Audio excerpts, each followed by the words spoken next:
جب مولا کائنات کی سر پر ملی بنی ایسی ضربت ماری کہ تاریخ لکھتی ہے علی جب دوسرے سجدے سر اٹھا رہے تھے، ادھر سر اٹھ رہا تھا، ادھر سے تلوار جا رہی تھی، ایسا کاری ضرب تھا کہ مغز سر کے ٹکڑے مسلح پر اجر اللہ خدا کی آوازوں پر رحمت فرمائے۔ مولا متقیان کے ماتم داروں، علی کے سوگواروں، آپ حسنین ان کے باپ کا قصہ زینب ام کلثوم ان کے بابا کی تعزیت پیش کرنے کے لیے آئے۔ جیسے ہی امام حسن مسجد میں پہنچے، کیا دیکھا میرا باپ زخمی ہوئے، اور ایک مرتبہ خاک مسجد کو اٹھا کے سر پر رکھتا جاتا اور کہتا جاتا ہے بسم اللہ و باللہ وعلی ملت رسول کے ساتھ ساتھ مولا قرآن کی آیت پڑھ رہے ہیں منہا خلقناکم وفیہا نعیدکم ومنہا نخرجکم تارۃ اخری، تم اسی خاک سے آئے ہو، اسی خاک پہ ملائے جاؤ گے اور ایک دن پھر اسی خاک سے باہر نکالے جاؤ گے۔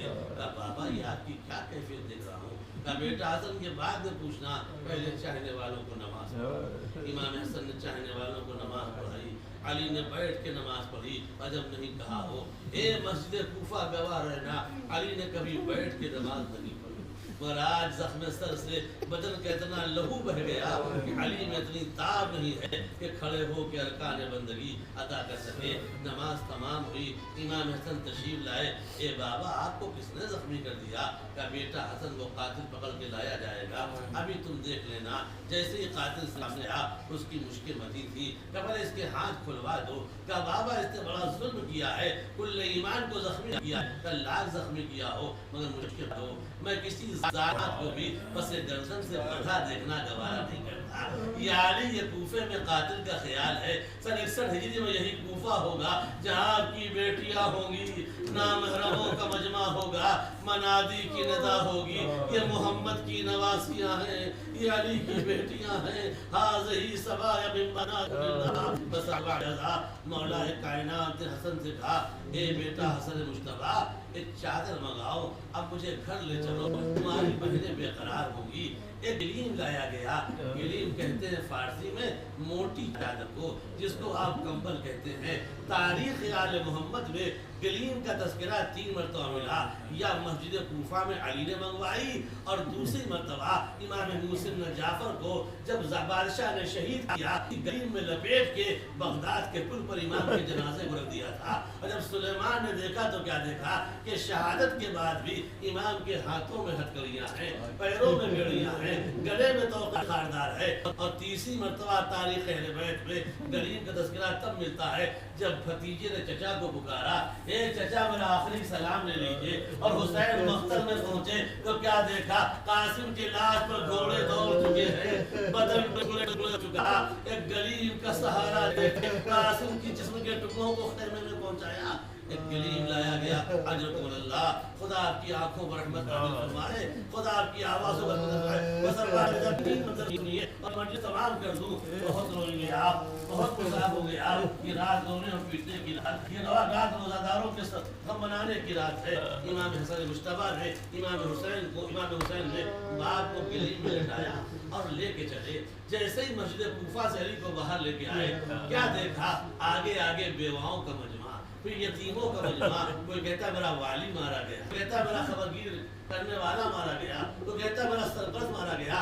آج پتا چلا علی کتنے یتیموں کے امام تھے، کتنے بیواؤں کے سرپرست تھے، کتنے مصیبت زدہ کے رہبر تھے، سب ماتم کر رہے ہیں، نوحہ خوانی کر رہے ہیں، یہاں تک کہ ایک مرتبہ بیت الشرف قریب آیا تو مولا فرماتے ہیں اے بیٹا حسن اگر مجھے اسی طرح قبر میں لے کے چلو گے تو تمہاری بہنیں تڑپ جائیں گی، اب مجھے کلم سے باہر نکالا۔ مولا کائنات کو سنا، دونوں بیٹوں نے علی سے علی کو باہر نکالا، علی کو کھڑا کیا، ایک ہاتھ علی نے حسن کے کاندھے پر رکھا، دوسرا ہاتھ حسین کے کاندھے پر رکھا، سر سے لہو بہ رہا تھا، سر جھکا ہوا تھا۔ جیسے ہی بیت الشرف کا تھامنا پڑا، کیا دیکھا بیٹیاں کھڑی ہوئی ہیں، میرے بابا پہ کیا گزر گئی، اے بھیا حسن میرے بابا کو کس نے زخمی کر دیا، میں آواز دوں گا ایک بیٹی کوفے میں 2 بیٹیاں ہیں جو اپنے باپ کا انتظار کر رہی، ایک بیٹی اور ہے جو کربلا میں در خیمہ پہ کھڑی ہے، اپنے بابا کے انتظار میں. اے زینب ارے تم تک تمہارا بابا پہنچ گیا مگر ہائے سکینہ باپ کا انتظار کرتی رہی. باپ تو آیا ذوالجناح خیمہ پر آگے بتاتا اے سکینہ اب اپنے بچوں کا انتظار نہ کرنا. اجرکم اللہ جزاکم ربکم خیر الجزاء. اور دو فکر اور سنیے 19 کا دن گزرا 20 کا دن گزرا مولا کائنات پر غشی طاری ہے. طبیعت بدلتی جا رہی ہے یہاں تک کہ جرہ آیا کیا دیکھا علی کے سر پر زردر کی پٹی بندھی ہے. وہ کہتا ہے میں سمجھ نہ سکا کہ علی کے چہرے کا رنگ زیادہ زرد ہے یہ پٹی زیادہ زرد ہے. وہ جائزہ دیکھ کے تڑپ گیا کہ اے اہل رسول اب تمہارے بابا کے بچنے کی کوئی امید نہیں ہے. اگر انہیں جامع شیر کا انتظام ہو جائے کچھ دودھ مل جائے تو شاید زخم مندمل ہو جائے. جیسے ہی جرہ نے دودھ کی تجویز کی تاریخ لکھتی ہے چھوٹے چھوٹے یتیم بچے سر پہ دودھ کا پیالہ رکھے ہوئے علی کے بیت الشرف میں حاضر ہو گئے. بابا یہ دودھ پی لو میرے آقا یہ دودھ پی لو. یا علی تمہارے زخم سر کے ختم کرنے کو اتنے دودھ کے جام آ گئے مگر ہائے علی اصغر حسین سوال آپ کرتے رہ گئے. دن بدلتا رہا حالات متغیر ہوتے رہے. آخری فقرہ سنیے اور مجلس تمام کروں. ارباب اعضاء یقیناً آپ کے آنسو رومیان امام زمانہ میں پہنچ گئے ہوں گے. آپ مولا علی کی تعزیت پیش کرنے کے لیے آئے ہیں. بس میں مجلس کو تمام کر دیا. جب آخری لمحہ آیا تو مولا کے خرچ پر تعریف ہو رہا ہے. کبھی غنودگی کا عالم ہے کبھی خشی کا عالم ہے. چادر کشی ہوئی ہے مولا لیٹے ہوئے ہیں. کبھی چاہنے والے آتے ہیں بیٹھ سے ملتے ہیں پھر لیٹ جاتے ہیں. جب جرہ نے کہہ دیا اب بچنے کی کوئی توقع نہیں تو مولا نے وصیتیں شروع کی. پوری وصیت تذکرہ کسی مجلس میں کروں گا. بس آخری فکرہ سنیے کہ میرے بچوں میرے داہنی طرف آ جاؤ. جب سارا اہل حرم داہنی طرف آیا کہا بیٹا حسن تم بائیں طرف آ جاؤ. علی لیٹے ہوئے ہیں. حسن کا ہاتھ پکڑا ایک ایک بچے کا ہاتھ حسن کے ہاتھ میں دینا شروع کیا اور کہا جاؤ میں نے بھرا گھر حسن کے حوالے کیا. جاؤ میں نے بھرا گھر حسن کے حوالے کیا. جیسے ہی علی نے یہ کہا علی پہ غش طاری ہوا اور غنودگی آئی. علی پھر لیٹ گئے آنکھیں بند ہو گئی. ابھی علی غش میں تھے کہ کانوں میں کسی کے سسکیوں کی آواز آئی. جیسے ہی رونے کی آواز علی چوکے یہ کون رو رہا ہے. جیسے ہی آنکھ کھولی کیا دیکھا ام المؤمنین کھڑی ہوئی ہے کہتی ہے اے بابا اے میرے والی یا علی یہ بتائیے کہ کیا میرے عباس سے کوئی خطا ہو گئی ہے کیا میرے عباس کا کوئی قصور ہے. آپ نے سب کو حسن کے حوالے کیا مگر عباس کو کسی کے حوالے نہ کیا. کہا ہاں عباس کو داہنی طرف لاؤ. عباس داہنی طرف آئے. اب بلایا حسین کو حسین تم آؤ. ایک ہاتھ سے حسین کا پکڑا ایک ہاتھ سے عباس کا پکڑا. کہا عباس تم پہچانتے ہو کون ہے. کہا یہ میرا آقا حسین ہے. حسین تم جانتے ہو کون ہے. کہا یہ میرا بھیا عباس ہے. کہا جاؤ سب کو حسن کے حوالے کیا اور عباس تمہیں حسین کے حوالے کر رہا ہوں. اور جیسے ہی یہ فقرہ کا عباس کو کلیجے سے لگایا آواز دی لا تشرب اے عباس دیکھو کربلا میں حسین کے بچوں سے پہلے پانی میں. اے عباس کہیں ایسا نہ ہو سکینہ پیاسی رہ جائے اور تم پانی پی لو. جو ہاتھ علی نے حسین کے حوالے کیا تھا اسی ہاتھ کو حسین فرات کے کنارے سے اٹھا رہے.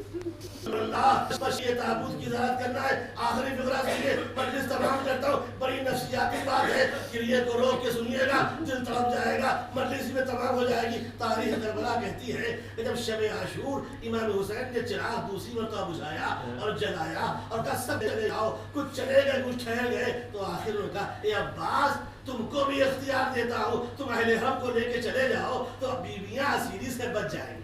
عباس اگر تم چلے جاؤ گے تو نبی زادیاں قید ہونے سے بچ جائیں گی. جیسے ہی حسین نے فقرہ عباس سے کہا عباس سے بھول سے حسین باہر نکلے. بڑی تیزی کے ساتھ قدم آگے بڑھایا. حسین دوڑ کے آئے عباس کو گلے لگایا. اے عباس خیریت تو ناراض ہو گئے. کہاں جا رہے ہو. کہے بھیا میں نجف جا رہا ہوں بابا کی طرف. اے بابا جس حسین کے حوالے ہمیں کیا تھا وہ حسین ہمیں واپس کر رہا ہے. اے رونے والوں علی کے سر پہ ضربت لگی اور علی کا ہاتھ سلامت تھا مگر ہائے عباس جب سر پہ گرز لگا تو کیا کرتے. زہرا پہنچ گئی. اے میرے لال عباس تو نے حق وفا ادا کر دیا. اللہ بتا وعلی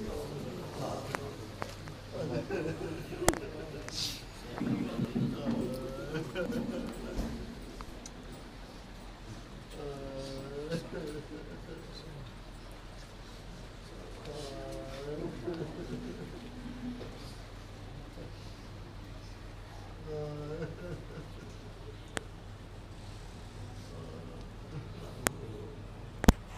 علی مولا